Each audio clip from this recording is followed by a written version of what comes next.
It's genuinely a pleasure to see you. First things first, have you got the card? Is the card winging its way? Have you got your card from the King? No, I haven't received it yet, but I'm hoping that it will arrive. Well, it's funny you say that, because we had some pictures of him earlier working on his red boxes, and I suggested that maybe when he's read all about foreign policy and the rest of it, your card will be there, he'll sign it, and it'll wing its merry way.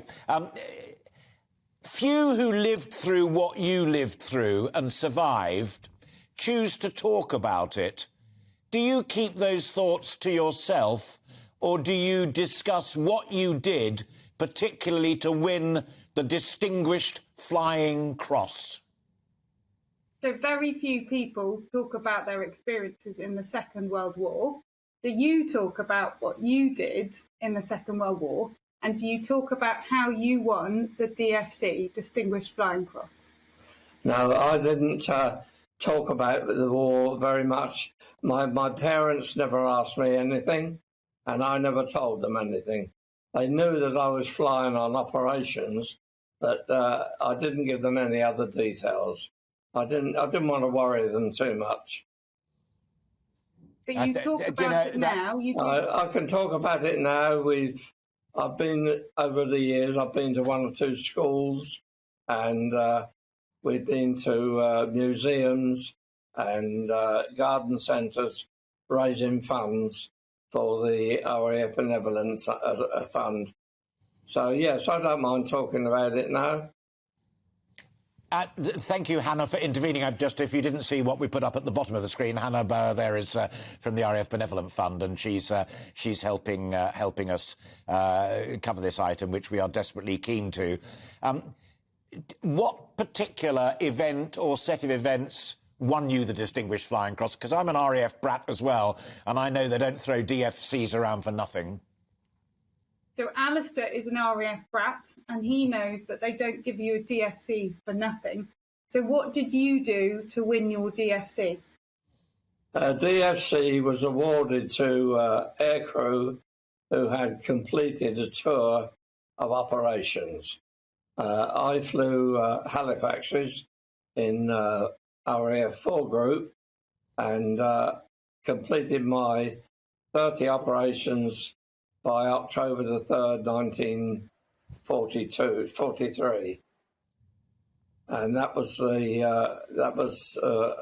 awarded the DFC for that tour.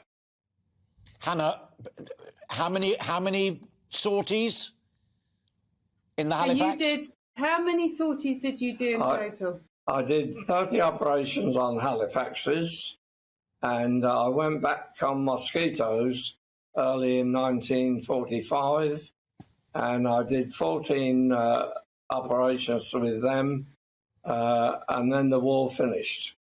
But I continued flying. I went out into the Middle East and was flying Spitfires, selling them to the Greek Air Force. You're an amazing guy, and I'm welling up here thinking about all of that, and I'm so glad that you were able to share that. My final point to you, Halifax is lovely, great big bombers with that lattice work on the side of them. Spitfire is like the Ferrari of the skies, but my dad's favourite was the Mosquitoes because it was made of wood and it went like a sprinter. Were you in love with the Mozzie as well, George? So Alistair asked you what your favourite aircraft was, and I think he's going to be surprised and happy with your answer. Without doubt, the Mozzie. The Mozzie, Mosquito. Yes, a wonderful aircraft, very versatile, and although I flew Spitfires after the war, it didn't match up to the Mosquito. A great aircraft, and with a lot of thanks to go to Geoffrey de Havilland, who put his money where his mouth is all those years ago.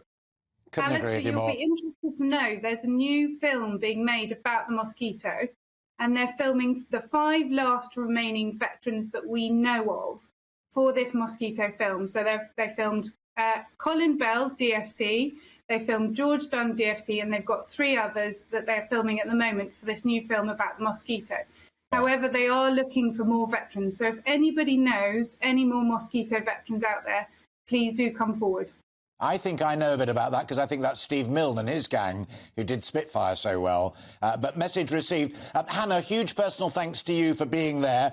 George, I could not be more proud to have talked to you. And when that card arrives, give us a buzz, or Hannah, give us a buzz, and we will continue our conversation because I've so enjoyed it, and I'm sure folk at home will have done as well.